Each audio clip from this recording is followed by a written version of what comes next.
I had 911 on the phone and fully expected to find a dead body there in the parking lot. Her body was broken and bruised and just not laying in a normal way. I thought there's no way that anyone would ever be able to get up and walk from something like this ever again. It was just the most traumatic thing I've ever seen in my life. September 13, 2011. Eddie Wilson was returning to work after a walk on his lunch break. As he approached the building, something caught his attention. I heard the squeal of a car over to the right, and I look over and there's a big, huge black SUV just squealing its tires and taking off out of the parking lot.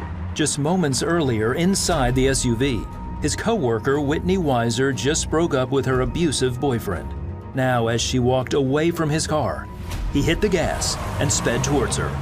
And then the next thing I knew is that the SUV absolutely plowed into her. And then I heard the sound and saw her as she was underneath the SUV and the tires were going over her. And at that point, I could not process what I was seeing because you're not supposed to see things like that.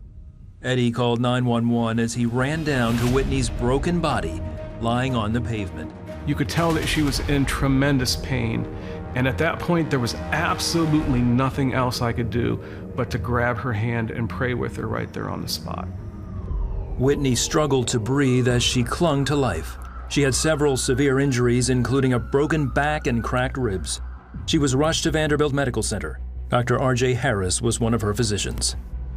I was on the way to see her, looked at her chart, and I was really surprised that she was still alive after reading what had happened. She was in pretty bad shape. Meanwhile, Deanna Wall, a pastor at Whitney's church, arrived at the hospital to pray for her.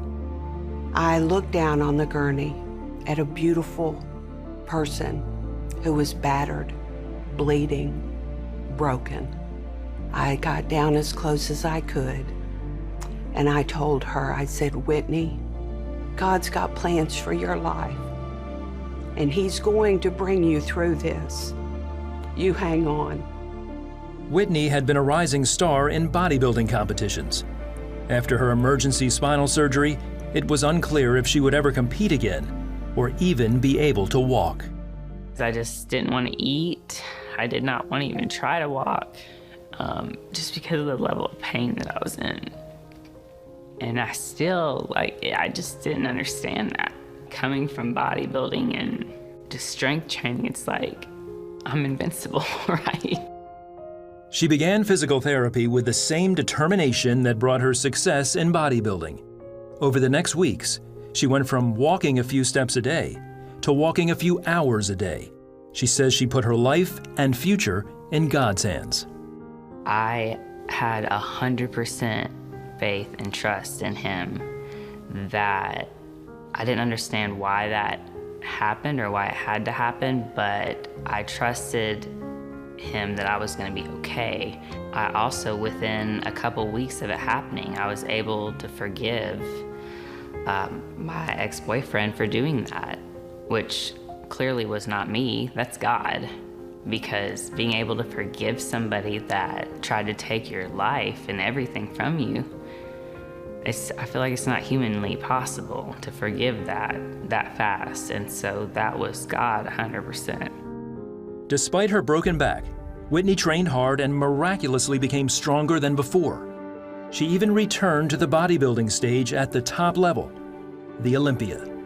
Not just that I got to the biggest stage and best stage in the world, but because I did it after what happened. And that's a miracle. That's God. And God takes the most broken people to do things with. And so that's what I feel like His purpose was for it. It's a miracle. It really is. The fact that she's walking through life with health, that she's walking through health with forgiveness, that she's walking through life with a purpose and a meaning, and doing this all through her faith and her passion for the Lord, it's just an amazing thing. Through this experience, Whitney discovered God's purpose for her life. She started her own bodybuilding show, encouraging women to overcome their challenges like she did with the power of God. When I tell people my story, it's like all barriers come down, all walls come down. and they're open, and they're like, if she went through that, I can go through this. So it's empowering.